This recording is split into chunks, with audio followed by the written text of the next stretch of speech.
What's up, my Raptorians, my Raptoriacs, my Raptor fans? I'm your host tonight, Aiden Moss. Our guest hosts with us are Kyle Brickman and Manny Rao. It's Friday night. Oren and Sahal are off partying, or who knows what those young rascals are up to. We just witnessed a heart-racing affair. The Cleveland Cavaliers beat Toronto 100-101. Darius Garland with some clutch free throws at the end. There didn't really seem to be any question of him missing those. There was a question about that foul. Even in the review, they seemed to feel like it was one. I'm not so sure about that, but c'est la vie. These are the kinds of things that happen when you have a young team. It only was a matter of time that we saw the youth shine through. That Van Vliet doesn't hit these crazy pull-up threes, that we blow leads and we don't bounce back. Boys, how are we feeling about that loss? That one stung, hey? That was deflating.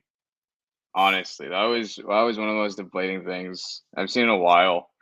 Yeah, it was weird, and it looks like, so I'm on the score app, and it looks like they adjusted the score. The final score is 102-99. I don't know if they changed a basket or something, but Interesting. yeah, no, nonetheless, still pretty damn deflating. So, yeah, I'll let Kyle. What do you think?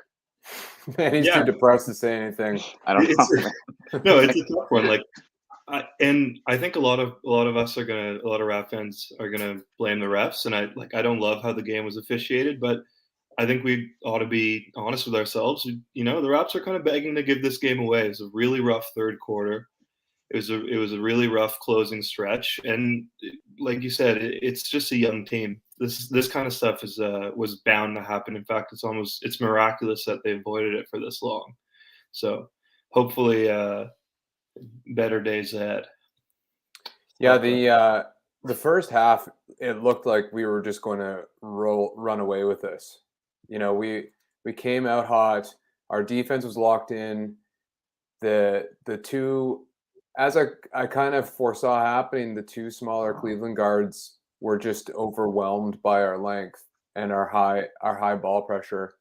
The bigs couldn't really get anything going, and we just kind of took we kind of just became laissez-faire in that third quarter, like you said, and never really brought it back, and I brought back the intensity. And I wonder if they were just kind of spoiled by these last 5 games where shit kind of hits the fan and they pull it together and pull wins out of their asses anyway. So I feel like they just kind of anticipated that happening. Manny, who were you impressed with tonight for Toronto? I would say the person that impressed me tonight for Toronto, probably is continuing development. Khem Birch, honestly, I think that, he did well in terms of defending the Cavs big man. I think he did an okay job, but at the same time, it was it wasn't a great job. It just was, he was able to hold his own. I think that, in terms of a play like this, I think that's who no, that's somebody else. But anyway, I think he held his own on defense, and I think that Khem Birch is continuing to kind of find his role within this system. And I'm not necessarily upset. Like I said, it's deflating because I think we were riding a high for those 5 games that they were winning, and this was bound to happen. Because, like you said, it's a young team and it's a developing team, and I think we forgot that in the midst of this win streak, is that this is a developing team. So when that comes into play, usually developing teams, they pick up a lot of L's. They pile up. That wasn't the case at this particular point, but here we are in the situation where the inexperience showed, and the comfort showed, and having a lead as big as 15 and thinking they have it in the bag, but then they let it slip away, and it's the first time it's happened to them, and I think it's a good lesson for them. I think I'm actually happy that this happened in a lot of ways. I mean, if I'm going to take the positives out of it, I'm happy that this happened because yes, you need to face adversity in order to overcome things, in order to be a winning team. So yeah, I think that this was a good thing for them. But sorry, I got way off track. Khem Birch is the guy that I think impressed me the most. I think he did a solid amount, and Nick Nurse continues to go to him because he's reliable down the stretch. So I would say Khem Birch. Yeah, I would tend to agree. I don't know if he was the Raptor player of the game for me or anything, but once again, some strong defense. Precious didn't really play much in that second half, and that's because he couldn't handle the big boys down low. Jared Allen was feasting on Precious, and that's how Cleveland wins ball games is with their size. Surprisingly, Khem had the worst plus minus of all Raptors tonight, which is Wow. astonishing. A, because it didn't seem like that on the court, and B, because the last two games, I think he's like plus 50 or something absurd. So, and he's usually a plus minus monster if you recall last year. So kind of surprising, but then again, not surprising because he just played more minutes and he played right when Cleveland was making their run, and I don't think that was on him at all. Kyle, who stood out for you for the Raptors? I think had this been a win, I think our lead would have been how OG keeps coming up clutch, keeps hitting these big shots, he's playmaking more, etc. I actually thought he had goddamn close to going in. Yeah, I had such a good time watching OG tonight. Like he was really attacking the rim with a lot of intensity. I think the bigs inside for Cleveland were just so overwhelming for Toronto that they were forced to move OG or Scottie off of the lead ball handler, and Garland just absolutely killed the Raptors in the third and fourth quarter. Like you said, it was pretty quiet in the first half, and then because they got so much going on inside, the Raptors were forced to switch OG and Scottie onto bigs inside, and they just couldn't really contain Garland on the perimeter. And Garland, we got to give the Cavs some credit. I mean, realistically, they're the younger team. Like Fred and OG and these guys, like they won a championship. Nurse won a championship. I don't know, like who on Cleveland has done anything except for Kevin Love, who's I don't even know if he shows up to the games anymore. So he's got COVID now, so this was a tough one. And all credit to the Cavs. Garland's really good. He's crafty, and I know that's not a word like that's a kind of like a white guard word, but I like he's really crafty. Garland is a very, very, very good player, and I think that I don't know if the Raptors necessarily fumbled this one, but it kind of felt like they were playing with their food a bit in the third, and it came back and bit them in the ass. Yeah, so in the first half, Garland only had 4 shots, and he got in the paint twice. In the second half, he was 6 for 8, so he definitely picked it up scoring-wise, but he was also playmaking. And like I was saying earlier, the Raps, their strategy coming into this game was the one way you can stop bigs is by preventing the ball ever getting down there. And they had high pressure on Sexton and Garland early, and they were having a hell of a lot of trouble attacking and or getting the ball to the bigs. And it just seemed that pressure diminished in the second half. But like you said, credit to JB Bickerstaff and the team. They kind of figured out how to get through that and start going to work. And Mobley was, I think, a big part of that, especially in the second half. He started to attack more in the get to the rim more. Yeah. So, what? Anything else stand out to you, Manny? I would say that this stood out to me, but not necessarily in a great way. It looked like Scottie had a little bit of a rough night. Shooting 6 for 19, I think.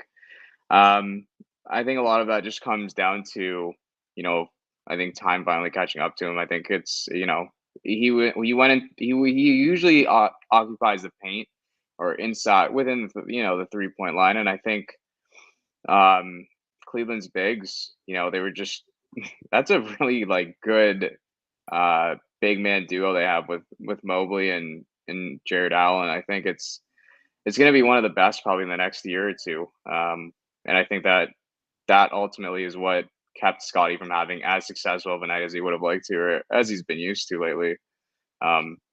So I mean, that's the other thing that stood out to me.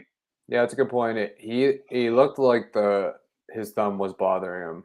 Yeah.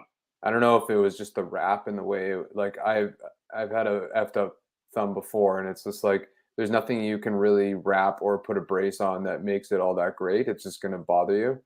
And he Right. seemed to be fiddling around with it a lot. So I wonder if that kind of took him out later towards the game. Yeah, I could definitely see it playing a part in it. Yeah, just something. It just wasn't his night tonight. I Let's think let, we oh, go ahead, Kyle. I think we ought to mention, Nurse has to take some responsibility for this loss in the sense that the Raptors starters have played so many minutes over this 5-game stretch that they won, and you could kind of tell it like their legs were a little gone closing this game. I mean, Fred played like 40 plus minutes in the last couple games, or close to 40 minutes in the last couple games. 38 37 tonight. Yeah, 38 tonight. I mean, it's tough to say that you can change anything because they lost the game, but Hmm. it really seemed like they just didn't have the energy towards the end of the night, and I can't imagine that the number of minutes they're playing is helping.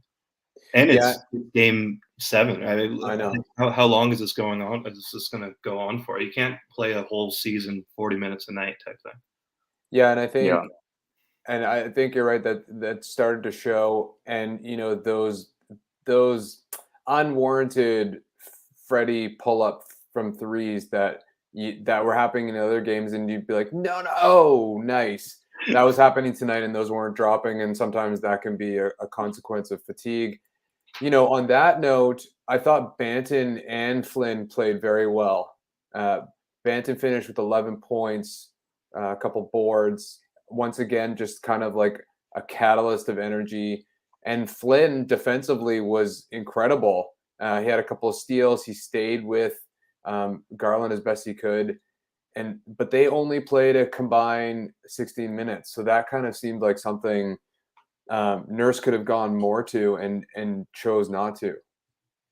Yeah, I would agree with that too. I think his reluctancy, like he's so the one thing that I've noticed about Nurse is there's of the roster that is currently intact, the two guys that he leans on the most, it seems they're Fred and OG, and they play a lot of minutes, and Malachi Flynn could possibly get some run. I know we talked about how his playmaking leaves a lot to be desired, but I don't think you can understate how good his defense is.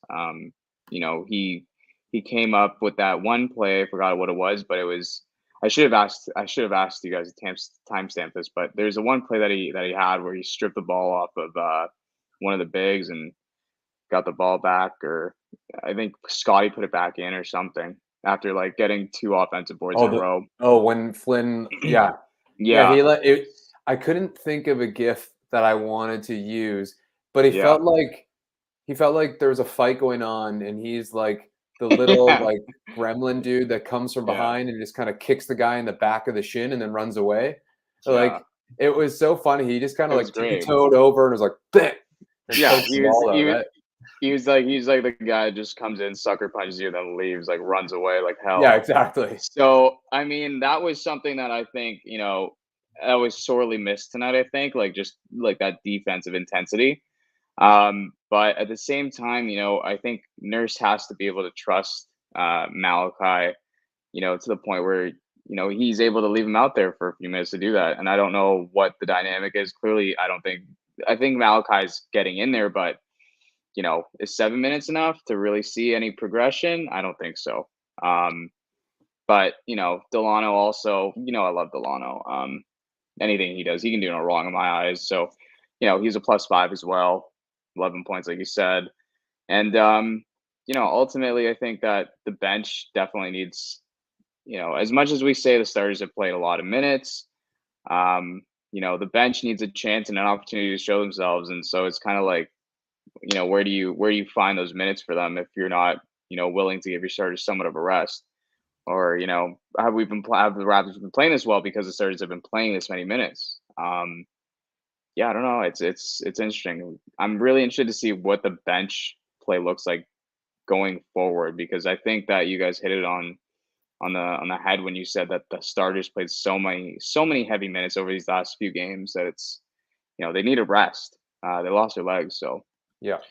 Yeah, I think also the idea you'd think with playing Fred so many minutes is that Nurse trusts him to really get the offense into sets, really like command the offensive side of the ball.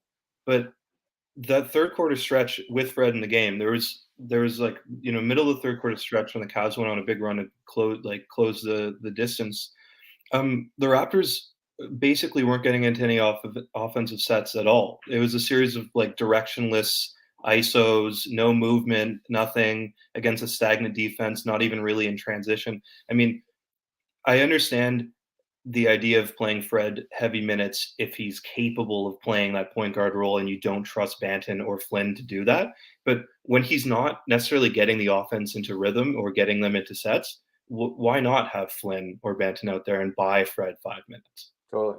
And there was no reason to not. Like I said, they showed up. I felt like they played quite well. Banton's length is definitely a problem for those guards. Yeah, this is a good tweet from Eric Corrine from The Athletic. It did kind of like, I'm trying to look at the data points to see where the contrast is, or like kind of where we let up. There doesn't really seem to be any. We let in fast break points. We had less turnovers. The rebounding was essentially the same. Bench points we lost by 6. So there wasn't anything glaring that leads that we can just point to and be like, this is why we lost this game. Other than the bounces just didn't go our way at the right points in time. I disagree. I think that it's the free throws ultimately that killed the Raptors. I think near the end that Garland was given those two easily. Like, I mean, it was not that he was given those two, but it was a given that he would make those. And yeah, I'm looking at it here. It's like Cleveland attempted, I guess, 10 more, and the Raptors also. I think Cleveland attempted 19, Toronto attempted 9, and then when Toronto actually got to the line, they didn't knock down. They only knocked down 5 of the 9 that they attempted. Yeah, that's a good point. I didn't see the free throws. So that is glaring. I mean, it's not necessarily a knock on the officiating. Like, I know it's sus here and there, but to see what the game came down to and to see the misses and free throws, yeah, that's something that I can't miss. Yeah. What I'll say is I don't think the game was perfectly officiated. I think maybe if you want to quantify it, 2-3 points for the Cavs, but the reality is the Raptors had a 15-point lead at one point in the game, and they blew it. So there's got to be something beyond the ball bouncing the wrong way. I mean, I have tremendous respect for Nick Nurse, obviously, but it's a little diminishes some potential issues by saying the ball bounced the wrong way or the ref's fault or something. Yeah. No, yeah, that's absolutely. Fair. I just think we can't expect him to come out there and say, like, give everything away and be perfectly honest. It'd be a little rough. Right. Let's play my favorite game. How many minutes did Boucher play? He once again just kind of seems to disappear at big points of the game, or at any point in the game when he's playing. The size really seemed to bother him. He didn't seem engaged. He didn't really work that hard. I sometimes forgot he was even out there. What did you guys think about Boucher? I thought that I honestly, I don't even know. I didn't see much of him tonight. He only played 7 minutes, but that's the thing. I think he's probably starting to, question his role within the system. I mean, when you only get 7 minutes on a night like this, his shot wasn't falling. He went 0 for 2. He went 1 for 2 at the free throw line, but overall, he wasn't contributing to helping the team win tonight. I didn't see anything from him, but I think that he also, I saw a shot that he took and I was like, what? Like, it was another one of those moments where we've talked about it so much and it's just like, why did you take that shot? It was just such a weird shot to take. I think there was a hand in his face and it was like baseline. And I was just thinking to myself, like what was that? But I don't know. I seriously don't know what his role is with this team. Yeah, I think it is a tough matchup for him tonight. He's very slender, and there was a point basically, he was just had one possession on I guess Mobley in the post, got scored on, maybe even an N1, and next possession it wasn't a cross match transition. They had OG on Mobley and Boucher guarding a wing, and that's just. I mean, the reason we like guys like Evan Mobley, the reason Evan Mobley's so spectacular is because on offense he has an arsenal of post moves that he can back people down, and on defense he can guard wings, he can guard bigs, he can even switch onto guards. Boucher doesn't really seem to be capable of hanging with bigger centers and power forwards. He's not particularly good at switching on the perimeter. He can't really hang with guards in space for prolonged periods of time, and he can guard wings like maybe Dean Wade. But if the Cavs had the wings that could really put the ball on the floor and attack Boucher, he's not a good matchup there. So it's tough. I mean, Boucher basically has to be on a guy who's of a similar frame and has no post game, and there are a few guys in the NBA like that. So I don't know where he goes from here. The matchups really are playing him out of the lineup. Yeah, it's kind of this conundrum of like, the less he plays, the less confidence he becomes, the less value he has to our team, and possibly in trade markets if we're going to talk about that. I don't know. I don't think we want to get there yet. We've talked about Boucher so much, and it's just frustrating. Like, we want him to succeed. We talked about this with Sahal to no end, but again, it just doesn't feel like he's locked in. And and that's just the part of this Raptors team is like, and you saw it in the first half, like when everybody's working, busting their asses, and everybody's scrambling and rotating, like we are a great team. And Boucher just doesn't seem to lock in the same way. So, and I think Nurse is losing his faith in him quite quickly. I think also, and then I just want to plug this in real quick. I think you have to really wonder about where is he. I mean, I'm seriously questioning now. Are we going to see DNP coaches' decisions next to Boucher's name when Pascal returns And Utah? Because let's be honest. I mean, we're at this point where those two still haven't played, and Utah showed some confidence last year near the end of the season. And you have to question whether I think if I'm Nick Nurse, I want to see what Utah is going to show me. Pascal obviously has his spot there, but I mean, you're playing 7 minutes, and those two guys who you're within that same big rotation, technically speaking, they're out. It's not a good sign. No, and really what we're missing right now is shooting. The Svi was 1 for 5 tonight. Whatever, that was bound to happen. He was going to come crashing down. Gary shot well, but that's not enough. We need more shooting on the outside, and so Utah's going to get the opportunity to provide that, and that kind of leaves Boucher on the outskirts looking in. Yeah, 100%. This seems like a good opportunity to mention our sponsor for tonight. Chris, do you have that available to us? There it is, canamtax.com. Can-Am Tax is a tax, an accounting and tax firm. They're full service. They have an experienced and friendly staff that can help you navigate a triangle offense better than Phil Jackson. We need another coach and another analogy. I'm going to think of something next time. Maybe they hold and Eddie Jordan. What's that? Princeton offense and Eddie Jordan. Yeah, right. They also provide personal tax preparation and can recover the refunds that you're entitled to. Don't leave that money on the table. If you have questions about your personal tax questions, reach out. They'd be happy to help our Raptors community. I'm sure all you Raptorians are earning a shit ton of money and you got to hide it away in offshore banks. So I don't know if Can-Am will help you with that, but they'll help you with the other stuff. Check them out on Google, and you can visit them at www.canamtax.com. Thank you to Can-Am Tax for sponsoring this podcast, this video.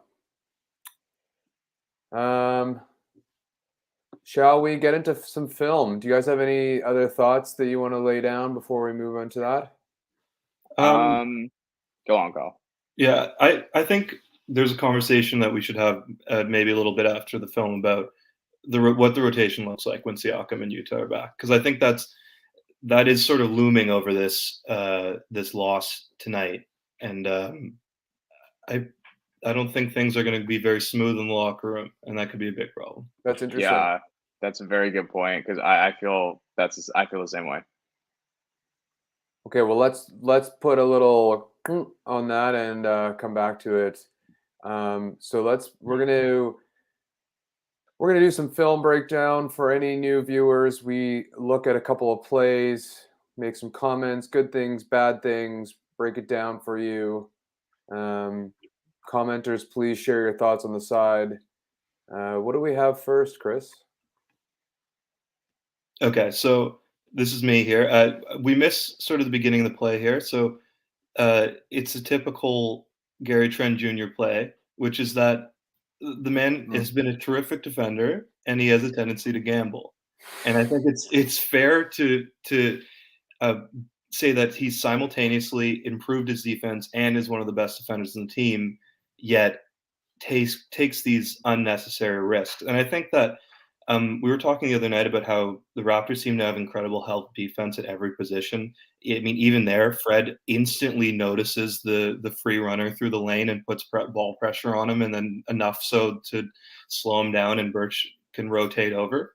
And so this is an example of a moment where this is basically a positive play on defense. Gary gets the gamble for a steal, and nothing really comes of it, even though, you could argue that he could the guard there. So I think that Sexton could maybe make the pass to the corner if he had the ability to. But in general, this was a pretty benign play. I think the next one, if we can pull that up, is an example of what happens when the Raptors are encouraged to gamble or allowed to gamble in this way, and maybe it doesn't always pay off. And I think that tonight it's rough. You want people to Rubio's 3 is it.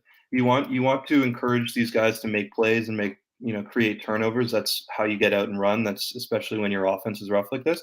But when Gary tries to come on from behind and strip Mobley there, and there's absolutely no one on the wing and it's a wide open 3, that's an unnecessary bucket and it's an unnecessary risk. So there has to be a balance there.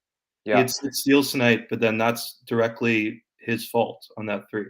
He also, if you watch him, he kind of retreats aimlessly. He doesn't even kind of, play off of that, because Boucher does do a good job rotating, as does Precious. But then Gary kind of gets lost in play. I was going to mention that Trace124 brought that up. OG did it several times tonight, and he was so close. There was a couple of times, any one of those was a pick 6 dunk for sure. But he missed, and maybe that's fatigue, maybe that's lack of explosiveness. In a normal night he would have gotten those, but like you said, that's discipline. That's like being aware of when to choose your spots. And yeah, Gary got beat a couple of times on those. It's amazing how Mobley actually looks like he almost played possum in that play. Yeah, you know what I mean? It looked like he was like, okay, I'm gonna do this, and that's gonna draw attention here, and he's gonna swoop the ball out, and wow, like that's and he's posting up, but he's like so far from the basket. But like, I mean, even that move is like just shows how polished of a rookie he is. He's trouble. I mean, how does he see him? Yeah, I know. Honestly, that blows my mind. So yeah, someone yells out double. Yells from the bench. I was thinking the same thing. That's like a eyes in the back of the head play. That's like that's there are a few bigs in the NBA, like no matter their experience, who can make that play. That's like a Samuel L. Jackson moment. That's like you know what I mean? That's wild. Which movie though? I don't know any of them. Pick one. Everyone. Every single one. And you know what? Like, he did have 6 steals. So Gary and OG for that matter, and Fred, they all earn the right to make those decisions. but when when a couple happen and they start compounding, you have to know to not take those risks anymore. I think they're just coming off of. Oh, sorry. I think they're just coming off of. I think they're coming off of, like you said. They're playing so aggressive, and I think that they're finding that they're jumping in these lanes and they're causing these turnovers, and they find that, okay, well, this is starting to pile up the W's. I think it's, like you said, it's just ultimately comes down to sometimes you're gonna win when you gamble, sometimes you're not, and I think they got burned tonight with a couple of these. Yeah. Fitting, because this is mine, and it's actually really the whole possession that I'm interested in. This is the countdown, and there were a multitude of these kinds of possessions, especially in the first half, where the Raps are just so locked in, and Svi was part of that.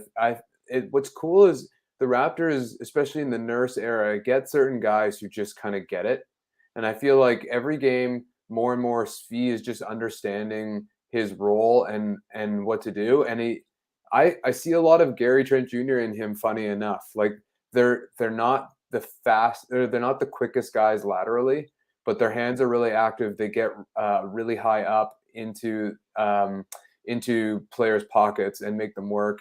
This was just the end of this play is just a consequence of a good defensive possession. Garland has to do something with 4 seconds left. There's almost 4 guys in the paint ready to help because they know that lobs are an issue, especially with Allen as the roller. Svi kind of tags up Allen on the roll, but Garland doesn't really have a chance to make a decision because Birch plays him so well. So I think there was a ton of this tonight, and that's why I'm disappointed about this game, is that it did seem like we had Cleveland's tricks. We had their offense locked down. We knew what they wanted to do. They couldn't do it. This game was in the bag. And at this point, it's a 13-point lead. So there were some good shining points on defense, especially as a team defense.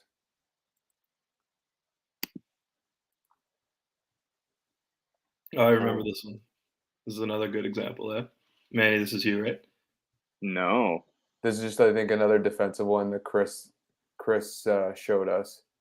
Oh, there's OG. That was nice. Let's play those two again, Chris. That one was, yeah. Oh, I was so envious of that man just to hold OG like that. Yeah, I know.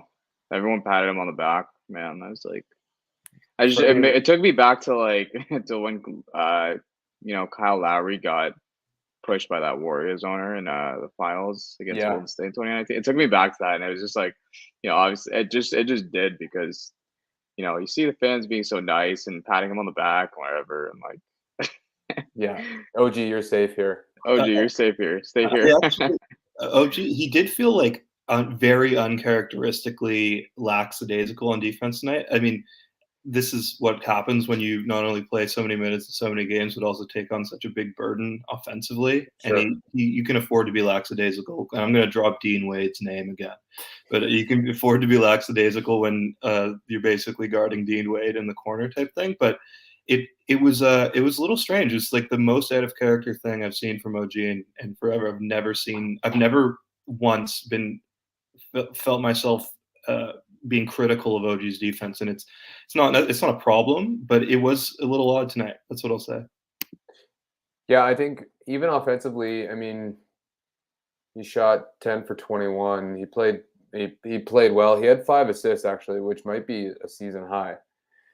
But it felt like he could have destroyed Dean Wade the whole game, and he didn't really have that, aggro offensive edge that I would have liked to have seen. So yeah, I mean, and like you said, that stood out on defense. So it just might have been one of those nights where he was kind of gassed. I agree with that with Jesse. I agree with Jesse. This Cavs team is going to be like, the only thing I'm thinking that the Cavs need to do in terms of, like, this game was a great display of, the Raptors clearly just like, their foot slipping off the pedal, and then Cleveland kind of being the up and comer. I mean, yeah, Toronto's defense was just kind of, it was just like nearly in the second half, it just wasn't there. The juice just wasn't there. I don't even know. Sexton might not even be there next year. He's an RFA, I think, and they didn't get a deal this offseason. So someone might give him the bag and he might walk. Does that side note or side talk? Does Colin Sexton deserve the bag?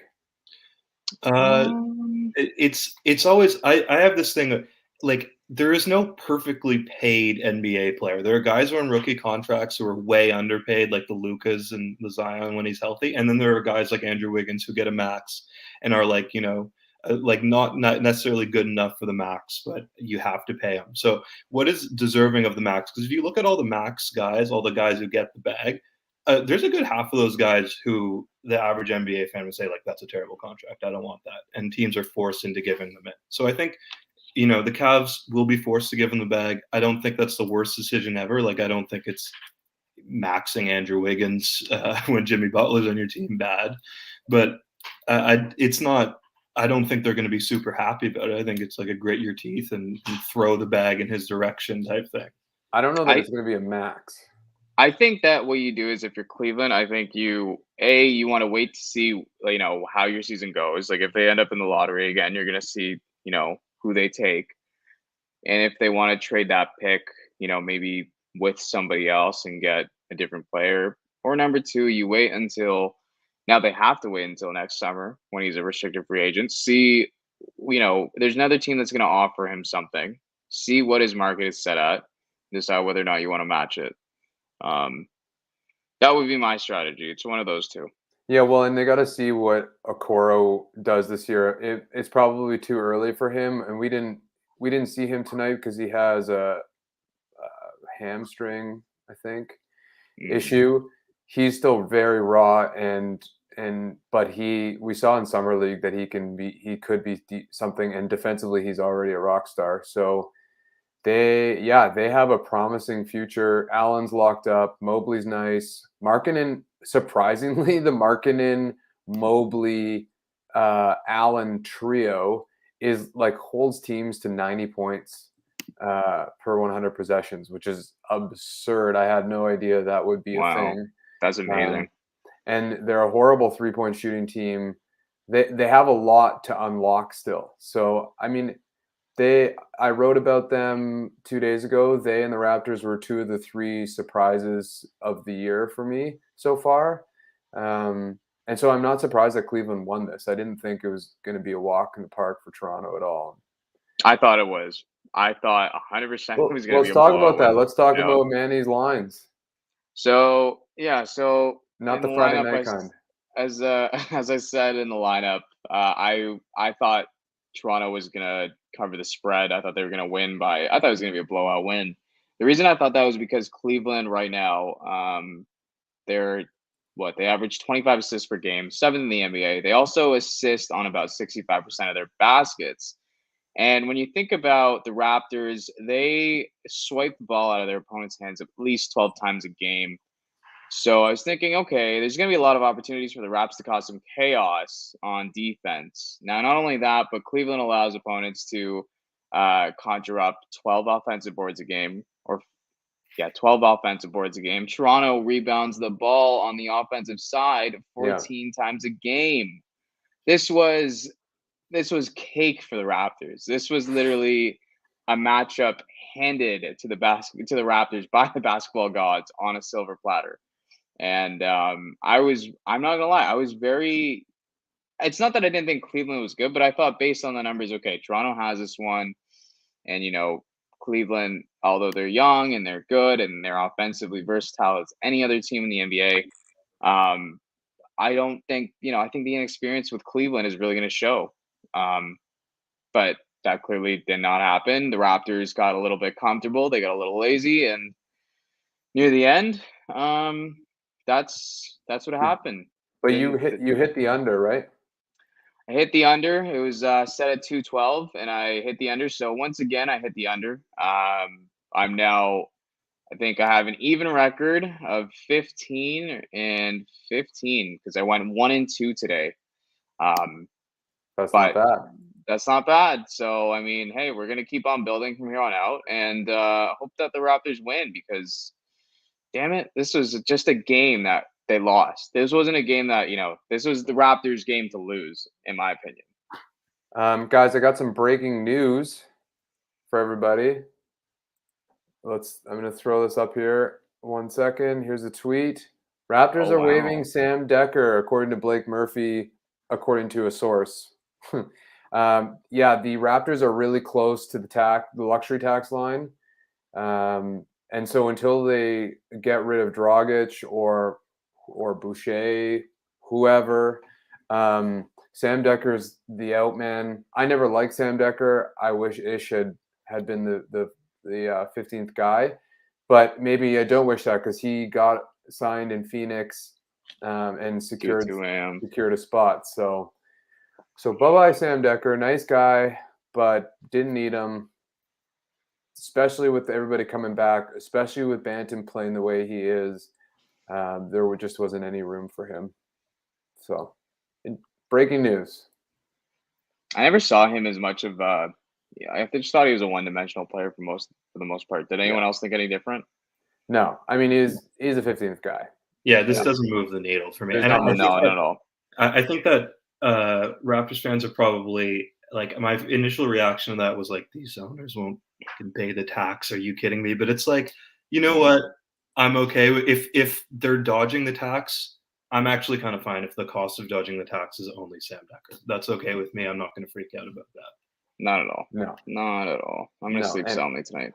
And when we're making our playoff push, come March, I'm gonna want to sign one of those buyout guys. So now we got that 100%. space. Or the Dragic trade where we get a 2-for-1. So that's fine. Not a surprise. We're going to talk about the rotation. Let's do that quickly, and then we'll Raptor things up here. Oh, we have a tweet here from Chris. Thank you, Chris. Barnes on whether the Raptors turn some heads with their winning streak for sure, but we know we're a good team. We know we can hoop, and we have that confidence in ourselves. Yeah, actually, Barnes had a lot of confidence tonight. Man, that little jumper is just so deadly. It is. I'm surprised now when he misses it. But yeah, rotations. What's going on? What do you guys got? I think it's going to be. I think there are teams in the NBA that are really set up for the future because they have a ton of lottery picks, a ton of draft capital, or a ton of young talent. And then there are teams in the NBA that are going to be contenders immediately. But it's hard to identify which teams are the teams that are the best poised to make a move to make them contenders. And I'd say that the Raptors are likely the number one candidate to be one trade away from a contender status. And this is Masai's theory. Obviously, this is what they did with DeRozan, trading him to San Antonio for Kawhi. And I just want to put something out there. I'm not going to throw any Raptor names out, but in 2012, the Rockets, who couldn't pay, the Thunder, who were coming off a finals run, couldn't pay James Harden, refused to. Had an owner that was pinching pennies, and moved James Harden to Houston for a series of assets that could continue to help them contend. I'm nervous. There's something brewing in Phoenix. Not only is Robert Sarver. Oh wow! You know what? DeAndre Ayton has not been paid. It doesn't look. In order to pay him, they'd have to pay the tax. And the Raptors are really well positioned. A ton of young assets that could be immediate contributors. And the reality is that they have about 12, 13 guys who could be in an NBA rotation for a good team tomorrow. And some of these guys, they need to consolidate some of these assets before they let them walk. So I'm not sure if it's like make a move for Beal or Lillard or something, but a guy like Ayton, maybe I think Raptors fans would love to get Miles Turner off of Indiana in a Dragic type of thing. Could be a Cam Reddish, something of that nature. I think the Raptors are poised to make a move like that, and it wouldn't shock me if they have already inquired about Ayton.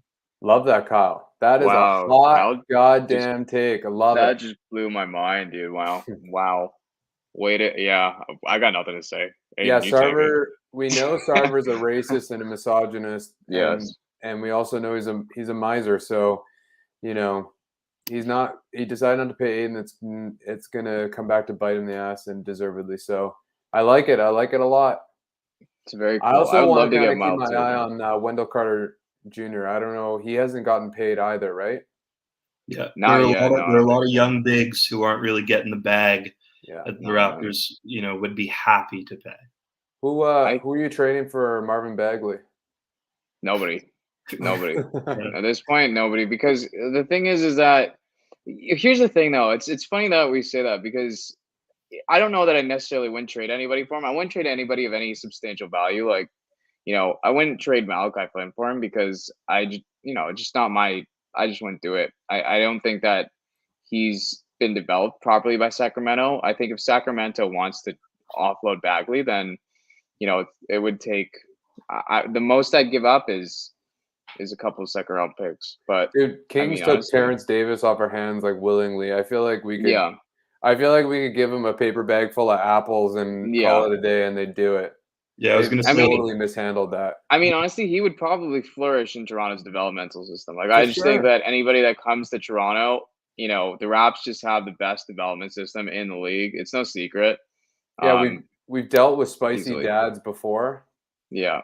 Like we can handle it. Yeah, exactly. Bagley needs to disappear over the border. Everybody forgets about players up here, so it's like a good way for him to restore his name. Absolutely. Okay, final minutes. Kyle, your rotation when everybody's healthy. Give me 9 guys. You know what? It pains me to say it. Utah probably takes a lot of the Boucher minutes. Achua stays in. Birch starts, and Siakam. They probably roll with 10. That's what I think. It's too hard to pick 9. I mean, the 10th guy out is going to be Flynn, and that kind of bothers me because I actually thought he gave him pretty valuable minutes tonight, especially when they got Fred playing 38. I think you could probably buy Fred 10 minutes on the bench with Flynn. I've got bad news for you. You have 6 guys starting. You have to bench one of them. Oh, Achua is you're right. No, Birch can't play with the starters. That's tough. Yeah. It's tough. I guess Siakam at the 5 in matchups at work, and then Birch at the 5, probably Gary to the bench. I don't like that either. I'm not sending Gary to the bench. This is what I'm saying with the roster consolidation. We have 8 really, really good NBA players who are contributors, and there are teams that need contributors. That's what. And what about Svi, though, man? I think he is a guy who benefits being with smarter players starting. Like he needs. He's an excellent cutter. He's an excellent spot-up shooter, one dribble shooter. He's not going to create. And when you're sending him out there with the bench unit, he's fading. Whereas when he was starting, he was, a hot ticket. So I think he's going to be out of the rotation inevitably, which is kind of too bad. But or he's going to play limited minutes. But he's another guy like him and Gary both benefit from playing with talented starters. So that's going to be an interesting conundrum. Obviously, you can't bench Barnes. It's too late for that. I don't think that's even an option. No, definitely not. Manny, do you concur? Are you about the same? I think Scottie comes off the bench. No, I don't think so. I don't think. Look, I think OG, Fred, and Scottie are cemented in their spots. I think Gary Trent is like 99% there. I won't entertain. Like I can't entertain any realistic conversation where he's not starting because he's just outplaying. He's doing a lot of great things, Gary Trent Jr. Like the things that we said he needs to improve on in the summer, it's like boom, he did it. He's not perfect by any means, but like damn it, he got 6 steals tonight. Like that was not something that I felt confident telling you back in last season. Now that being said, I do think you move Siakam to the 5. I think that's going to be your rotation, but I don't think it's going to be your rotation right away. I think you're going to bring Siakam off the bench for like maybe the first 2 games. And I think I'd say 3 to 5 probably. I'd say, yeah, you bring him off the bench and, slowly get him back up to speed. But I think you plug Siakam at that 5 spot, and I think you see how it goes for at least 3 or 4 games.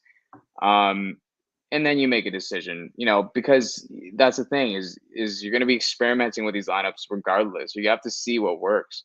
But the thing is, I don't think Svi will lose I think he'll lose minutes, but I don't think that he'll lose his spot in the rotation necessarily because I think that he's just provided such great energy from, he didn't play great tonight, but I think he can adjust to a role where he's, the first man off the bench.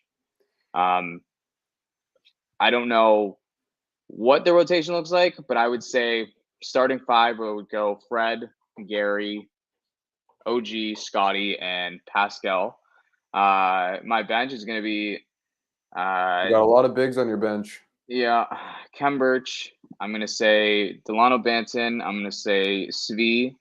I'm going to say, I guess one more, right? Utah. I guess I'm going to go Utah. I guess, Yeah, like, to Ryan's point here, like, starting lineups don't really matter. It is who you close with. closing And lineup. the Yeah. Raps have the luxury, or maybe it's the opposite. Maybe we just don't have those guys, but they have the luxury to choose from 8 guys to close the final minutes of the game. Who's hot? Who's playing better defense? Who's engaged? And the advantage of that, like any team, is that there's a competitive edge, right? Like, your spot's not guaranteed. Really, even for Barnes, his spot's not fully guaranteed. I'd say it's probably 95% at this point. But, if he falls into a slump, there's guys there that are willing to step up and replace him. And a guy like Precious, who has fair enough, he's been a little bit more conservative the last 2 games. He's reeled it back. But if you fuck around for too long, you're just going to get yanked because there's 3 other guys waiting to take your minutes. So that does kind of, like stone, whatever, what's the analogy? Like 2 hard surfaces sharpens edges, whatever. So that's a good thing to have. And so, yeah, starting, not starting, I don't know. But I think Birch is the starting 5. We saw what happens when we lack size.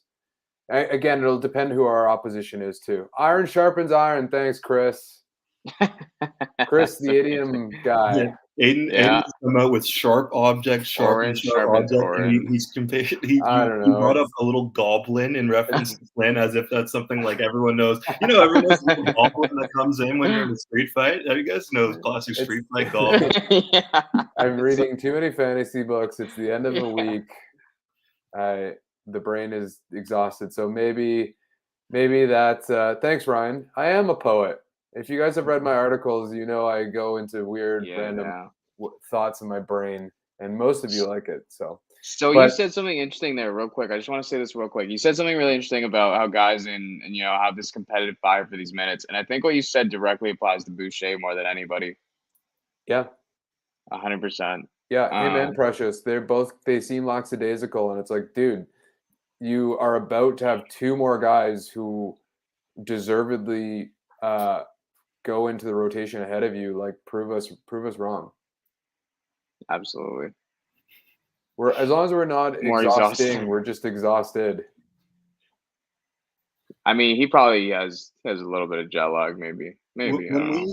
I just want to clarify, like, when we say starters, I think what we all really mean is like the group that plays the majority of minutes together.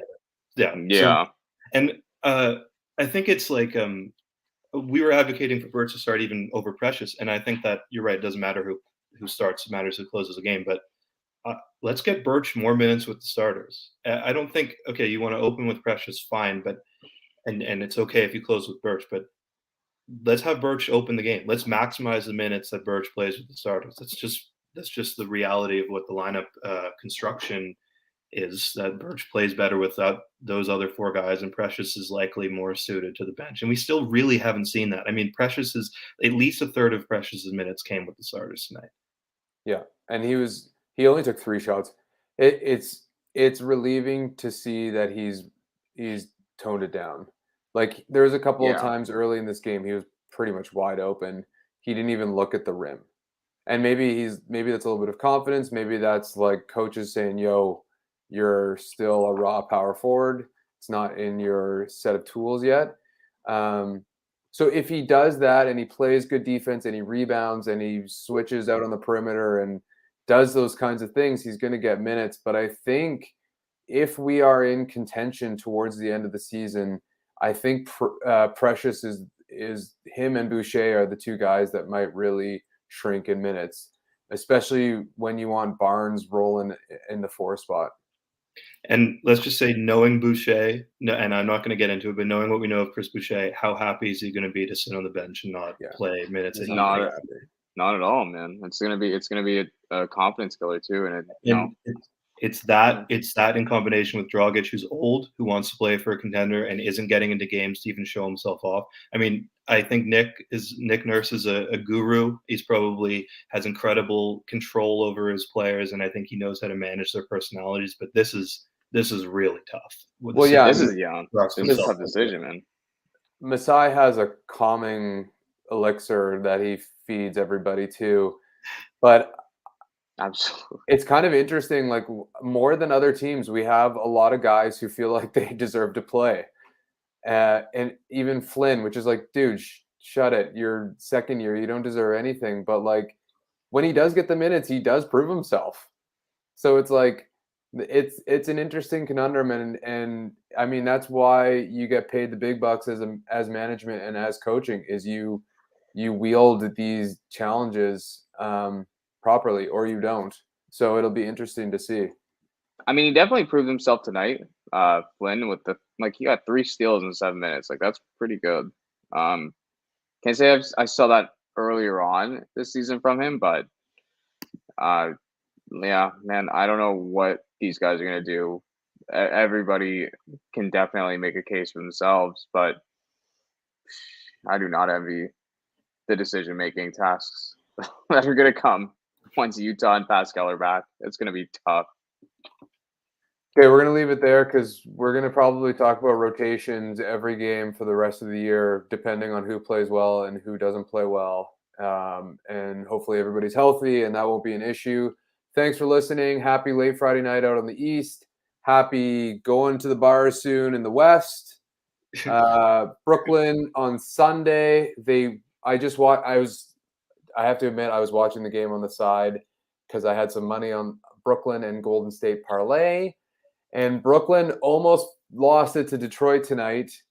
I don't know if you saw the broken controller play by Harden, anyway, I won't get into it. Durant saved them. They won. Brooklyn, Toronto Sunday. It's going to be a good matchup. I'm looking forward to it.